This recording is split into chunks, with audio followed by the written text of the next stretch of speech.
Welcome back to the deep dive. Today we're jumping into 2 Chronicles, chapter 19. It starts right after King Jehoshaphat gets back to Jerusalem from, well, that rather messy battle alongside King Ahab. Yeah, messy is one word for it.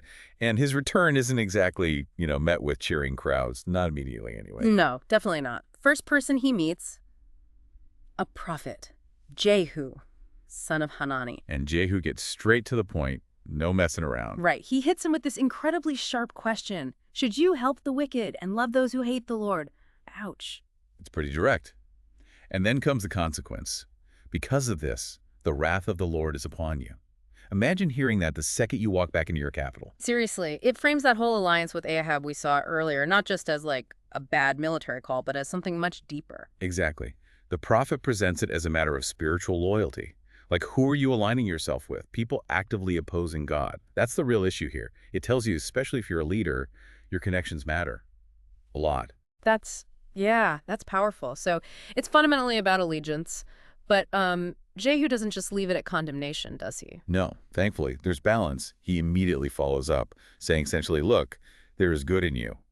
He mentions getting rid of the Asherah poles, those pagan worship symbols, and how Jehoshaphat had set his heart on seeking God. Okay, so it's like you messed up here badly and there are consequences, but your past efforts and your core intention are recognized.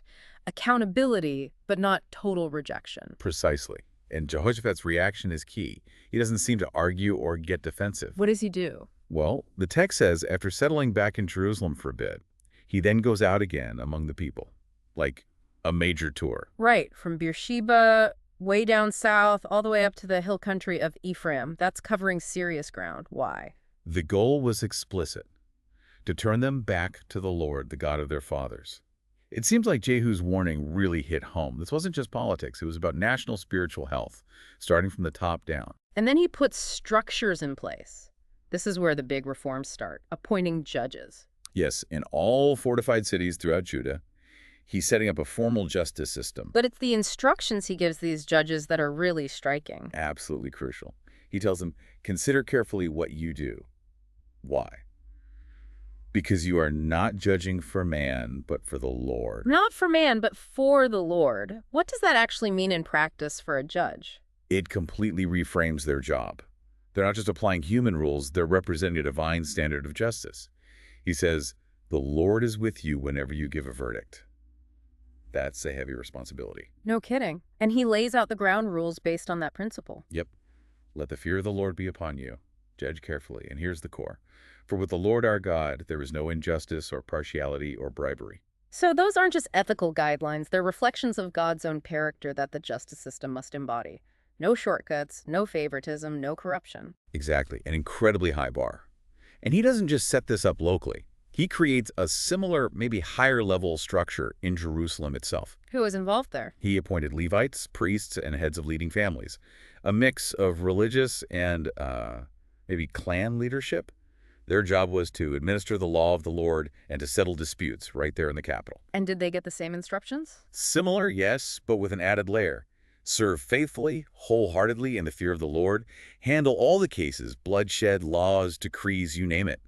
But also, critically, they were told to warn their fellow countrymen not to sin against the Lord. Otherwise, his wrath will come on you and your brothers. Wow. So doing justice correctly is actually a way to prevent sin and stop divine wrath from falling on everyone. It connects right back to Jehu's initial warning. Precisely. In this view, injustice is a sin against God. So these judges and officials, by being fair and faithful, are actively protecting the whole community's relationship with God.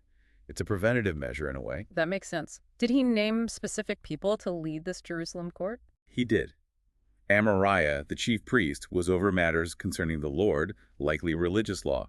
And Zebediah, son of Ishmael, was over matters concerning the king, probably civil or royal cases. And the Levites were there as officials, supporting them. Clear roles. A clear structure, all under this umbrella of divine law, and then he gives them one last push. A final encouragement. Act with courage, and may the Lord be with those who do well. It's a call to be brave in sticking to these high standards. So this whole chapter really hammers home accountability and leadership and setting up justice systems that are fundamentally rooted in serving God, not just people. That's a great summary. It ties leadership, justice, and the community's spiritual well-being altogether. Which leaves us with something to think about, maybe for you listening too. If the instruction is to judge for the Lord and not for man, what does that really tell us about what justice is at its core, no matter what system or situation we're talking about? Something to chew on.